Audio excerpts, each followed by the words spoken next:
Assalamualaikum warahmatullahi wabarakatuh. Kami daripada kumpulan ini ingin membentangkan isu penyelewengan dana wakaf dan sedekah. Ia merupakan satu masalah yang serius yang memberi kesan besar kepada masyarakat.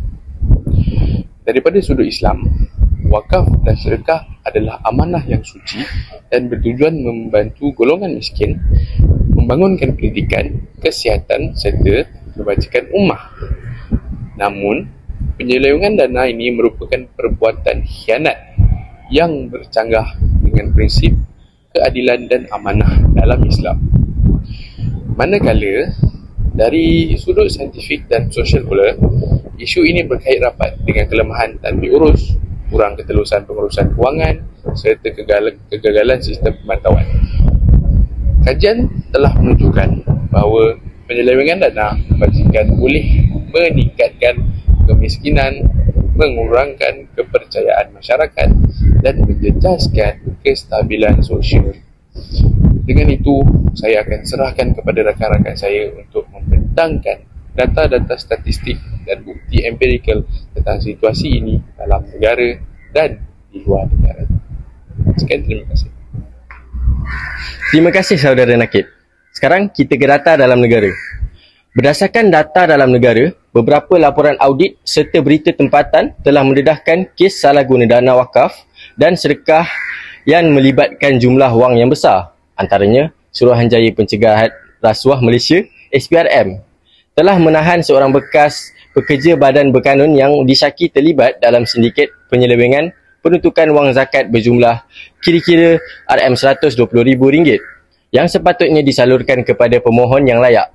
Kes ini kini masih dalam siasatan pihak berkuasa.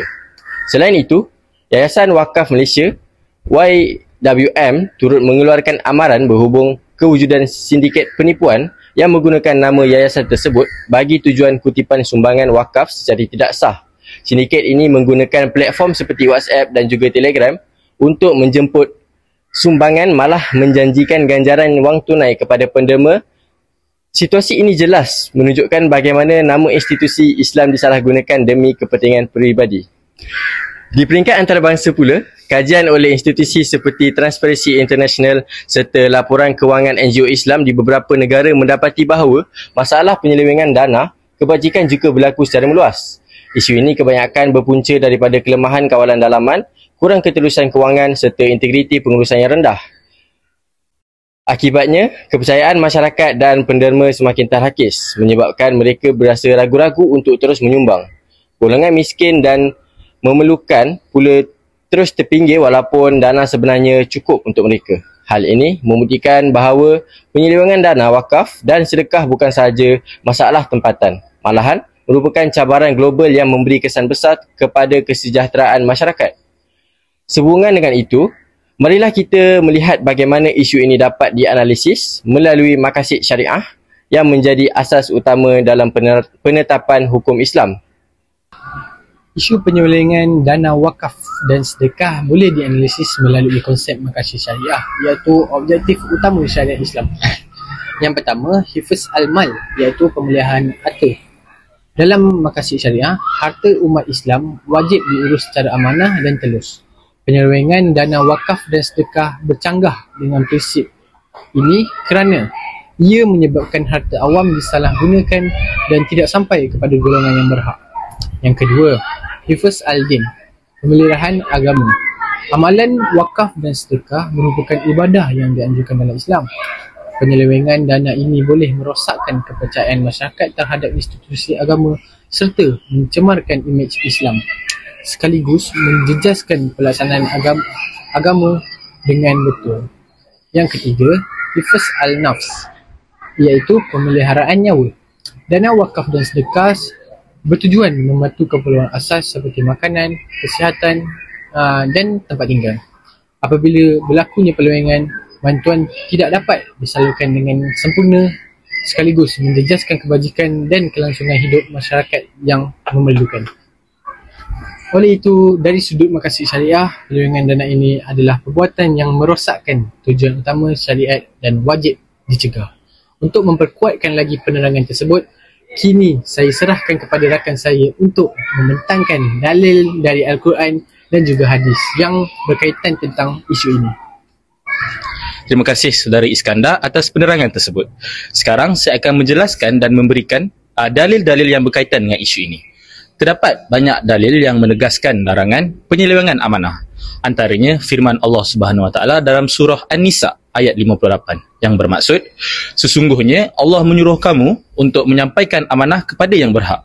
Selain itu, Allah juga berfirman dalam surah Al-Baqarah ayat 188 yang melarang memakan harta orang lain secara batil. Dalam sebuah hadis, Rasulullah sallallahu alaihi wasallam bersabda, tidak beriman seseorang yang tidak amanah. Riwayat Ahmad. Dalil-dalil ini jelas menunjukkan bahawa penyelewengan dana wakaf dan sedekah adalah dosa besar dan bertentangan dengan ajaran Islam. Rasulullah sallallahu alaihi wasallam juga memberi peringatan keras terhadap pengurus sedekah yang mengambil harta tersebut untuk kepentingan diri. Sesiapa yang menyeleweng harta sedekah, maka pada hari kiamat dia akan datang sambil memikul harta itu. Hadis ini menggambarkan akibat yang amat berat di akhirat bagi mereka yang menyeleweng harta sedekah. Ia membuktikan bahawa penyelewengan bukan sahaja kesalahan di dunia, malah membawa hukuman yang besar di sisi Allah Subhanahu Wa Taala. Kesimpulannya, Islam amat menitik beratkan konsep amanah, kejujuran dan keikhlasan dalam setiap urusan, khususnya dalam pengurusan dana, sedekah dan wakaf. Berdasarkan dalil Al-Quran dan hadis yang telah dibincangkan, jelas bahawa amanah merupakan asas keimanan dan tanggungjawab besar yang wajib dipelihara oleh setiap individu yang diberi kepercayaan.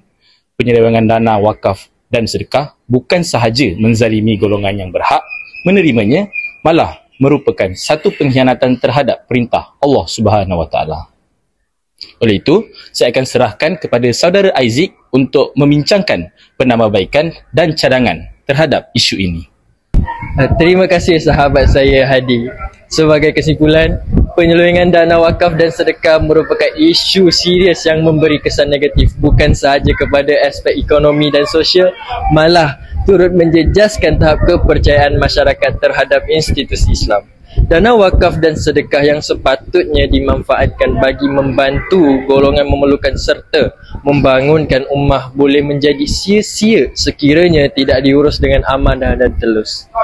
Oleh itu, antara cadangan penyelesaian yang boleh dilaksanakan ialah memperkukuh sistem tadbir urus melalui penguatkuasaan undang-undang yang lebih tegas, meningkatkan ketulusan kewangan, menjalankan audit berkala serta memanfaatkan teknologi digital bagi memantau aliran dana secara sistematik dan berkesan. Langkah-langkah ini bukan sahaja dapat mengurangkan risiko penyelewengan, malah mampu meningkatkan keyakinan masyarakat terhadap pengurusan dana kebajikan Islam. Selain itu, pendidikan dan kesedaran tentang nilai amanah, integriti dan tanggungjawab juga perlu diterapkan secara berterusan kepada pengurus dana serta masyarakat umum. Dengan pemahaman yang jelas mengenai kepentingan menjaga amanah, setiap pihak akan lebih bertanggungjawab dalam memastikan dana wakaf dan sedekah disalurkan kepada tujuan yang betul. Secara keseluruhannya, isu penyelewengan dana wakaf dan sedekah hanya dapat ditangani dengan berkesan melalui kerjasama semua pihak, termasuk pihak berkuasa, institusi berkaitan dan masyarakat. Usaha ini amat penting demi menjaga kebajikan ummah serta memastikan matlamat sebenar wakaf dan sedekah dapat dicapai demi kesejahteraan bersama. Akhir kata, diharapkan agar pengurusan dana wakaf dan sedekah pada masa hadapan dapat dilaksanakan dengan lebih berintegriti, telus dan berkesan supaya manfaatnya dapat dirasai oleh seluruh lapisan masyarakat. Sekian, itu saja daripada saya. Wabillahi taufiq wal hidayah. Assalamualaikum warahmatullahi wabarakatuh. Sekian, terima kasih.